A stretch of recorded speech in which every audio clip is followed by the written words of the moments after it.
Allez, on se lance dans la préparation pour la certification CBAPR. Et là, on tombe sur le chapitre 11 du guide Bab au Caire. Un peu intimidant, n'est-ce pas? Rassurez-vous, c'est un sentiment très partagé.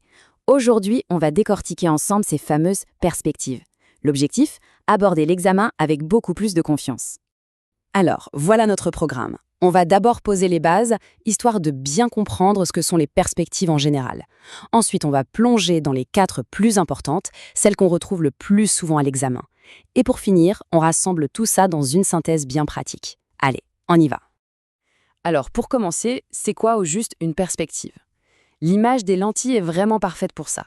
Imaginez que l'analyste d'affaires a une collection de paires de lunettes. Pour chaque situation, il choisit la bonne paire. Et chaque paire lui donne un angle de vue unique, une façon de se concentrer sur ce qui est vraiment essentiel dans ce contexte précis. Et voilà la définition officielle du BAB au Caire. Mais en gros, qu'est-ce que ça veut dire? Simplement qu'il faut choisir le bon outil pour le bon travail. C'est comme en bricolage. On n'utilise pas un marteau pour visser une vis, n'est-ce pas? Eh bien, c'est pareil ici. L'analyste d'affaires choisit la perspective la plus pertinente pour attaquer une initiative. Le guide nous présente donc ces 5 perspectives.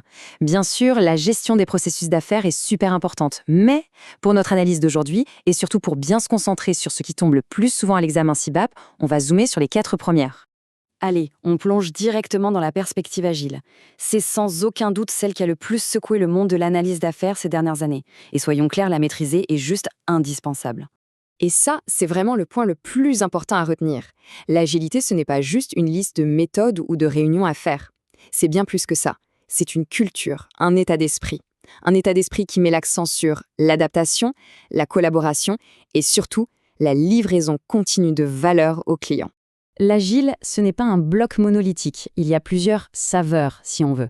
Prenons les 2 plus connus. D'un côté, on a Scrum avec ses sprints, ses cycles de travail à durée fixe. C'est génial pour les projets qu'on peut découper en petits morceaux fonctionnels. De l'autre, on a Kanban. Là, l'idée, c'est un flux de travail continu. C'est parfait pour les équipes qui gèrent un flot constant de demandes, comme une équipe de support. Saisir ces nuances, c'est un vrai plus pour l'examen. Et pour que cet état d'esprit agile prenne vie, on a des techniques très puissantes. Prenez les personas.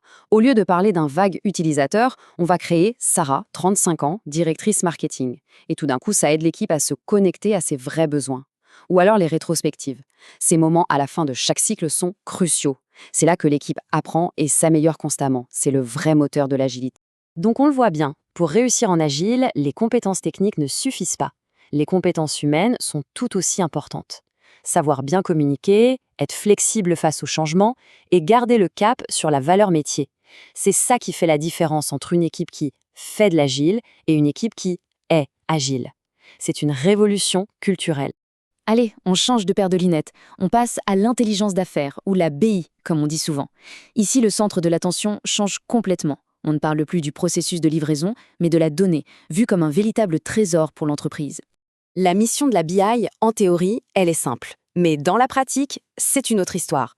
L'idée, c'est de transformer cet océan de données brutes, un peu chaotique, en pépites d'or pour la prise de décision. Le but ultime, fournir la bonne info à la bonne personne au bon moment pour qu'elle puisse prendre la meilleure décision possible. Ce processus, on peut le voir un peu comme la préparation d'un grand plat par un chef. On commence avec les ingrédients bruts, ce sont nos données.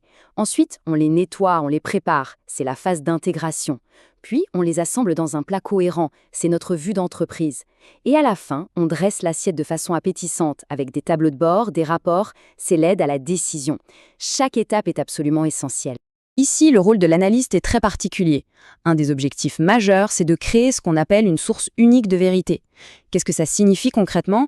Ça veut dire s'assurer que quand le service des ventes et le service marketing parlent du chiffre d'affaires, eh bien ils parlent exactement de la même chose, calculée de la même façon. Ça évite des heures de débat inutiles. Ok. Maintenant, on enfile une casquette un peu plus classique, mais qui reste absolument centrale, celle des technologies de l'information. C'est vraiment là que l'analyste d'affaires joue son rôle historique de pont, de traducteur entre le monde du métier et le monde de la technique. Dans ce contexte-là, l'analyste d'affaires est avant tout un traducteur, un interprète.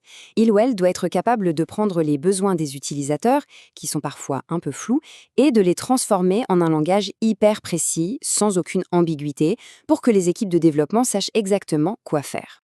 La clarté, la précision, ce sont les maîtres mots ici.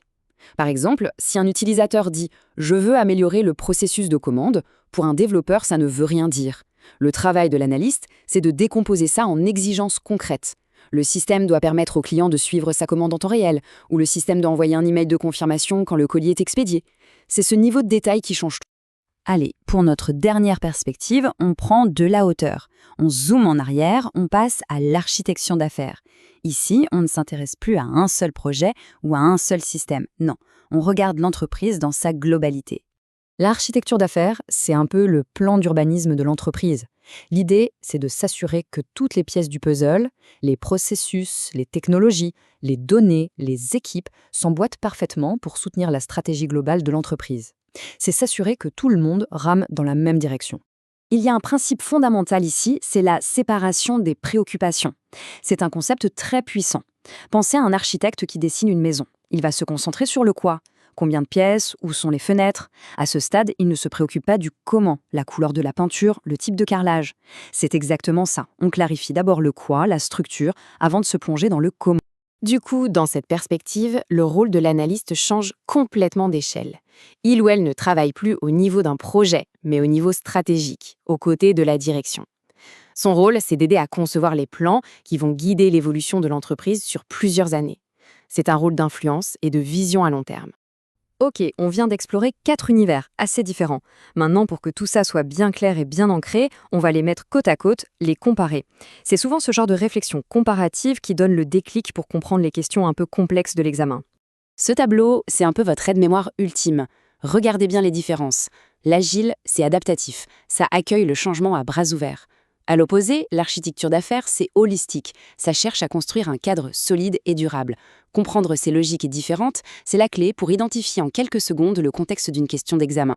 Et voilà, sans doute le point le plus important de tous. Dans la vraie vie, ces perspectives ne vivent pas dans des boîtes séparées, elles s'entremêlent. La vraie compétence de l'analyste d'affaires senior, c'est de savoir jongler avec ces différentes lentilles, de choisir la bonne au bon moment. Et pour terminer, une question à méditer. Avec la déferlante de l'intelligence artificielle, l'explosion des données et ce besoin constant d'être plus rapide, plus agile, à votre avis, laquelle de ces perspectives va le plus profondément transformer notre métier dans les 5 prochaines années? C'est une réflexion passionnante à avoir.